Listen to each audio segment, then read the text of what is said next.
गांव था, तितलीपुर। ये गांव चारों तरफ से एक विशाल और गहरी नदी से घिरा हुआ था। नदी के बीच में होने की वजह से यहाँ का मौसम हमेशा नम रहता था और अक्सर बिना बताए बारिश शुरू हो जाती थी।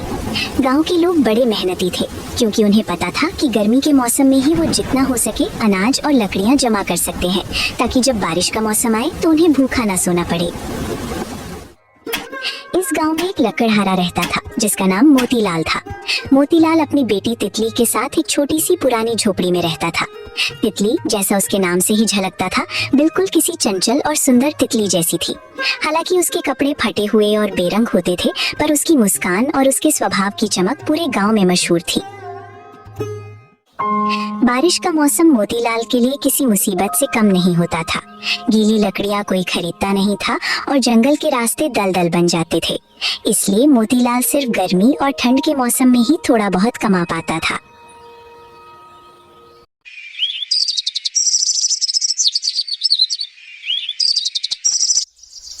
एक दिन सुबह सुबह सूरज की पहली किरण के साथ ही मोतीलाल अपनी कुल्हाड़ी लेकर निकलने लगा। उसने कई दिनों से ठीक से खाना नहीं खाया था और उसका शरीर कमजोरी से कांप रहा था। बाबा रुको, आप कहाँ जा रहे हैं? इतनी जल्दी और वो भी बिना कुछ खाए? रुकिए, आप अपना खाना लेना भूल गए हो। नहीं रे मेरी माँ, तू ये खाना रख ले, तू इसे खा लेना। मुझे आज बिल्कुल भूख नहीं है। बाबा, आप झूठ बोल रहे हैं। मैंने देखा था कल रात भी आपने सिर्फ पानी पीकर गुजारा किया था। आपने सुबह से कुछ नहीं खाया। इसे अपने साथ ले जाओ। बाहर बहुत धूप है और गर्मी भी बहुत है। काम करते करते जब आप थक जाओगे तो थोड़ा खा लेना। अगर आप नहीं खाओगे तो मुझसे भी एक निवाला नहीं निकला जाएगा। लेकिन बेटी, अगर मैं ये ले गया तो तू क्या खाएगी? मुझे पता है कि पिछले 2 दिन से घर में चावल का एक दाना तक नहीं बचा है। ये 2 रोटियां ही तो बची हैं। ये तू खा ले। आप मेरी चिंता बिल्कुल मत करो बाबा, मैं बहुत समझदार हूँ। मैं रोटी खा लूंगी। मेरे पास थोड़ी सी रोटी बची हुई है। आप बस अपना ख्याल रखिए। ठीक है माँ, जैसा तू कहे। तू बहुत भोली है तितली। काश मैं तुझे एक रानी की तरह रख पाता। मैं जा रहा हूँ, पर तू सावधान रहना। कल बहुत भयंकर तूफान आया था। मुझे लगता है कि जंगल में काफी पेड़ गिर गए होंगे। शायद आज मुझे ज्यादा लकड़ियाँ मिल जाए और हम कुछ पैसे कमा सकें। मोतीलाल अपनी कुल्हाड़ी उठाकर जंगल की तरफ निकल गया। तितली ने देर तक अपने पिता को जाते हुए देखा। उसके बाद उसने घर की सफाई की और फिर अपनी सबसे अच्छी सहेली रूपा के घर की तरफ चल पड़ी। रूपा और तितली बचपन से ही एक दूसरे के बहुत करीब थी। रूपा के पिता एक बड़े किसान थे, इसलिए उनके पास पैसे की कोई कमी नहीं थी। लेकिन रूपा कभी घमंड नहीं करती थी। तितली, तू आ गई? अरे मैं तो कब से तेरा इंतजार कर रही थी। कल तू क्यों नहीं आई? तुझे पता है कल बाबा ने कितनी बड़ी और ताजा हिल्सा मछली लाई थी। मैंने तेरे लिए सब्जी अलग से निकाल कर रखी थी। मुझे लगा तू आएगी तो साथ में खाएंगे। माफ करना रूपा, कल बाबा की तबीयत थोड़ी खराब थी और बाहर तूफान भी इतना तेज था कि घर से निकलना नामुमकिन था। लेकिन देख, मैं तेरे लिए क्या लाई हूँ। ये ले, तेरे दोनों साड़ियाँ जो फट गई थी, मैंने उन्हें इतने अच्छे से सिल दिया है कि पता ही नहीं चलेगा। और ये चावल जो तूने मुझे दिए थे, वो भी मैंने बेच दिए हैं और उनका हिसाब ये रहा। मानना पड़ेगा तितली, तेरे हाथों में तो सच में जादू है। तू इतनी बारीकी से काम कैसे कर लेती है? और एक बात बता, तू कभी थकती नहीं है क्या? दिन भर अपने बाबा की सेवा करती है, घर संभालती है और फिर सबका काम भी करती रहती है। अरे पागल, काम करना तो मुझे अच्छा लगता है। इससे मेरा मन बहला रहता है। वैसे भी बाबा की तबीयत अक्सर खराब रहती है। उन्हें अगर मैं अच्छा खाना और सुकून नहीं दूंगी तो वो और ज्यादा कमजोर हो जाएंगे। मेरे पास सिर्फ वही तो है। तो कितनी अच्छी है तितली। रुक, तू ऐसे खाली हाथ नहीं जाएगी। ये ले, थोड़ा आटा और आलू। आज चाचा को गर्मा गर्म पराठा और आलू की सब्जी बनाकर खिलाना। उन्हें ये बहुत पसंद है ना? सच में रूपा, तू ना होती तो मेरा क्या होता। तू मेरी सच्ची सहेली है, हमेशा मेरी और बाबा की ढाल बनकर खड़ी रहती है। मैं तेरा ये एहसान कभी नहीं भूलूंगी। अब ज्यादा तारीफ मत कर मेरी। हम एक दूसरे की मदद ही तो करते हैं, और दोस्ती में एहसान कैसा? अच्छा सुन, कल हम नदी के उस पार जाएंगे। सुना है वहाँ नए फूल खिले हैं। हे भगवान, मैंने चूल्हे पर पानी रखा था गर्म होने के लिए, वो जल जाएगा। मैं चलती हूँ रूपा, कल मिलते हैं। तितली दौड़ती हुई अपने घर गई और सारा काम खत्म किया। दोपहर ढलते ढलते मोतीलाल घर लौटा। लेकिन आज उसके चेहरे पर थकन नहीं बल्कि एक अनोखी चमक थी। वो अपने साथ काफी सारी लकड़ियां लेकर आया था। बाबा, आज इतनी सारी लकड़ियां, इतना सारा बोझ आप कैसे लेकर आए? हाँ रे तितली, आज लगता है भगवान ने हमारी पुकार सुन ली है। कल के तूफान में जंगल के पुराने और बड़े पेड़ गिर गए थे, मैंने उन्हें काट लिया है। इन्हें अगर मैं कल बाजार में बेच दूंगा तो हमारा पूरे 1 महीने का खर्चा निकल जाएगा। आज हम पेट भरकर खाना खाएंगे। ये तो बहुत अच्छी खबर है बाबा, पर आप देखिए, आप पसीने से पूरे भीग गए हैं। क्या आपने जंगल में वो रोटियां खाई थी जो मैंने दी थी? नहीं माँ, सच कहूँ तो तेरे बिना अकेले खाना मुझे बिल्कुल अच्छा नहीं लगता। चल अब तू जल्दी से आजा, हम वही चावल और रोटियां बांट कर खाते हैं। आज चावल नहीं बाबा, आज मैंने आपकी सबसे पसंदीदा चीज बनाई है, गर्मा गर्म पराठा और आलू की सब्जी। रूपा ने आज मुझे आटा और आलू दिए थे। वाह, बिल्कुल अमृत जैसा स्वाद है। मैं सच कह रहा हूँ तितली, तेरे हाथों में जादू है। ऐसा स्वाद तो बड़े से बड़े राजा के दरबार में भी नहीं मिलेगा।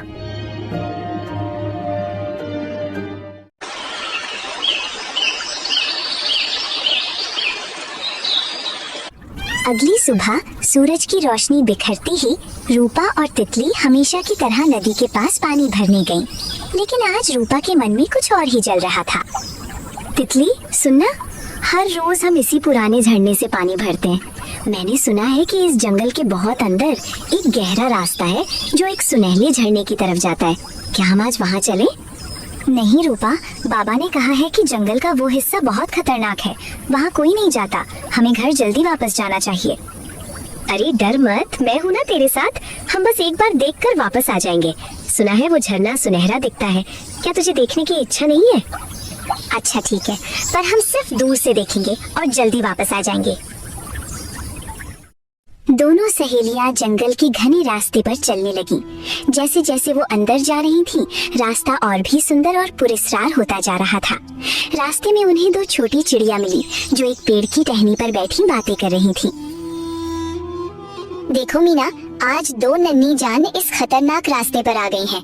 क्या इन्हें नहीं पता कि आगे क्या है? हाँ टोनी, ये तो वही लड़की है ना जो ठंड में हमारे लिए अनाज के दाने डालती है। इसका दिल बहुत साफ है, हमें इसे सावधान करना चाहिए। रूपा, क्या तुमने कुछ सुना? वो चिड़िया शायद कुछ कह रही हैं। अरे नहीं तितली, ये तो बस चहचहा रही हैं। तो कितना डरती है। चल आगे चलते हैं। रुक जाओ बेटी, आगे मत जाओ। सुनहरे झरने का रहस्य बहुत गहरा है, वहाँ जाओगे तो शायद वापस नहीं आ पाओगे। रूपा, मुझे सच में लग रहा है कि ये चिड़िया हमें मना कर रही हैं। इनकी आवाज में एक चेतावनी है। तितली, तू पागल हो गई है। चिड़िया कब से बात करने लगी? देख, वो रहा झरना। तितली ने सामने देखा और उसकी आंखें फटी की फटी रह गईं।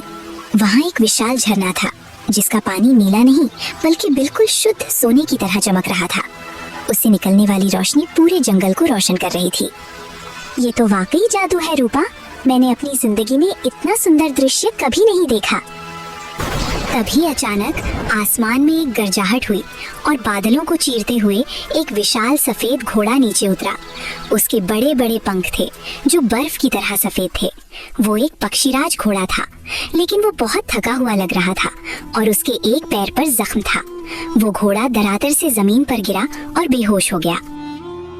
तितली, भाग यहाँ से, ये कोई मामूली जानवर नहीं है, ये तो कोई भूत प्रेत लग रहा है। नहीं रूपा, देख उसे चोट लगी है, वो दर्द में है, हम उसे ऐसे छोड़कर नहीं जा सकते।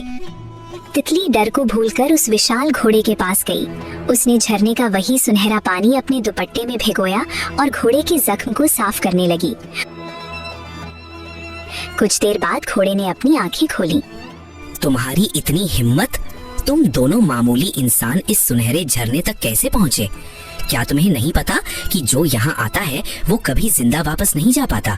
मैं इस झरने का रक्षक हूँ। हमें माफ कर दीजिए महाराज, हमें नहीं पता था, हम तो बस देखने आए थे, हमें जाने दीजिए। तुमने मेरी मदद की है, मेरे जख्म को भरा है। मैं सदियों से यहाँ अकेला हूँ और आज तक किसी इंसान ने मुझसे डरने के बजाय मेरी सेवा नहीं की, लेकिन तुमने इस जगह की मर्यादा तोड़ी है। हम माफी मांगते हैं, हमारा इरादा बुरा नहीं था। मेरे बाबा घर पर मेरा इंतजार कर रहे होंगे, वो मेरे बिना मर जाएंगे। ठीक है, मैं तुम्हें छोड़ सकता हूँ, लेकिन एक शर्त पर। मेरी शक्तियाँ मुझसे कह रही हैं कि तुम दोनों में से एक का दिल बहुत बड़ा है। तुम दोनों में से किसी एक को मुझसे विवाह करना होगा और मेरे साथ हमेशा के लिए बादलों के पार रहना होगा।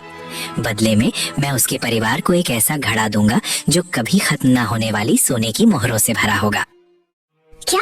ये क्या पागलपन है? तुम एक जानवर हो, भले ही जादुई हो, पर तुमसे शादी कौन करेगा? तितली, चल यहाँ से, ये पागल हो गया है, हम भाग जाते हैं। रूपा, रुक जा। एक घड़ा सोने की मोहरें, क्या तूने सुना?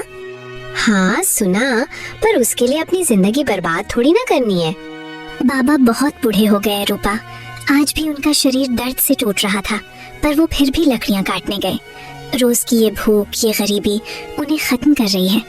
अगर उन्हें वो सोने की मोहरें मिल गई तो उन्हें अपनी बाकी की जिंदगी में कभी मेहनत नहीं करनी पड़ेगी।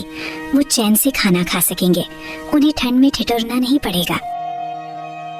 मैं तैयार हूँ, मैं तुमसे विवाह करूंगी, लेकिन पहले मुझे वो सोना चाहिए ताकि मैं अपने पिता की गरीबी मिटा सकूं। तुम्हारा फैसला निश्चित है। याद रखना, एक बार तुम मेरे साथ चली गई तो तुम्हारे कदम कभी इस धरती पर वापस नहीं पड़ेंगे। मैंने फैसला कर लिया है, मेरे बाबा की खुशी से बढ़कर मेरे लिए कुछ नहीं है। पक्षीराज ने अपनी फूंक से जमीन पर एक गहरा गड्ढा बनाया और वहां से एक सोने से चमचमाता हुआ घड़ा निकालकर तितली को दिया। तितली वो घड़ा लेकर भागी भागी अपने घर गई। उसने देखा कि उसके बाबा घर के आंगन में थक कर सो रहे थे। तितली ने वो घड़ा चुपके से आंगन के एक कोने में रख दिया और रोते हुए अपने बाबा का आखिरी बार चेहरा देखा।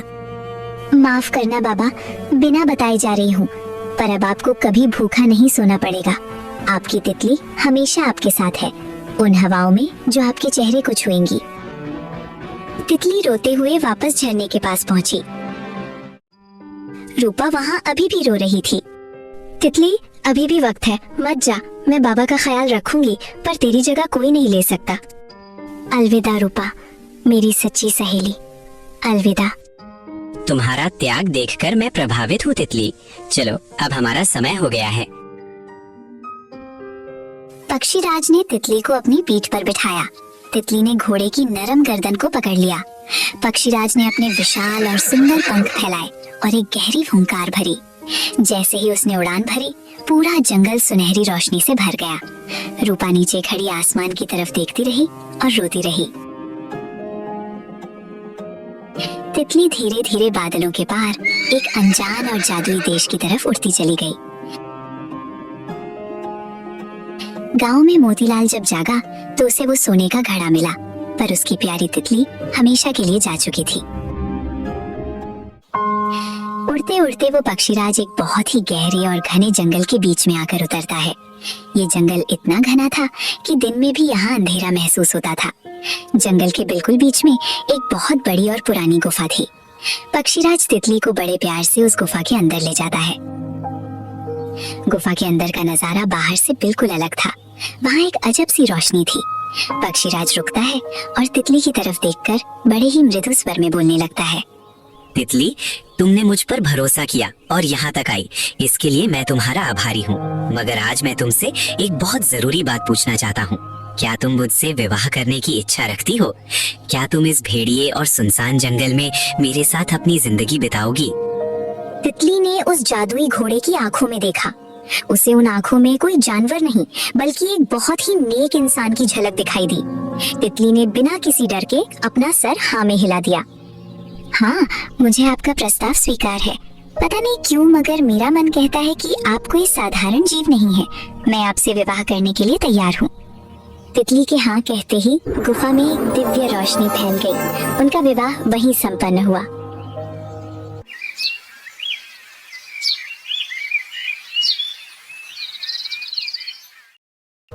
कई दिन बीत गए।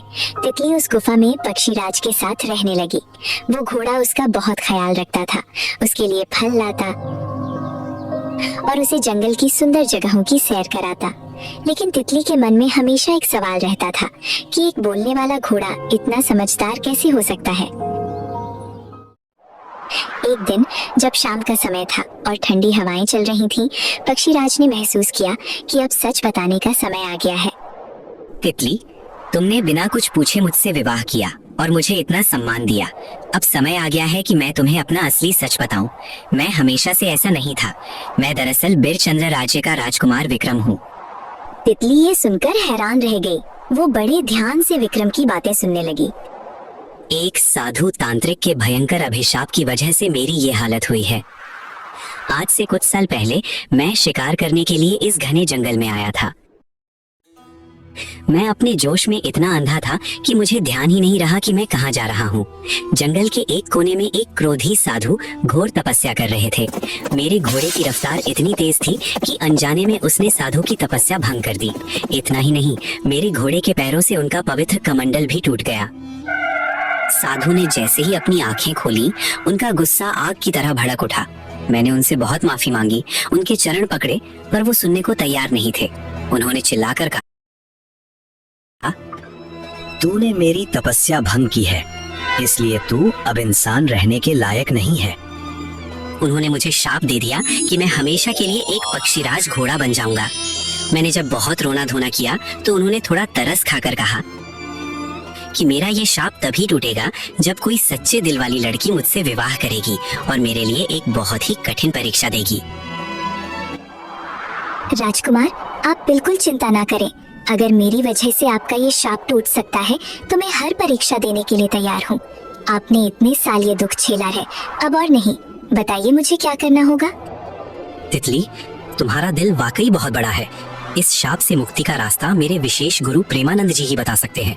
वो इस जंगल के दूसरे छोर पर एक बहुत पुराने बरगद के पेड़ के नीचे रहते हैं। हमें उनके पास चलना होगा।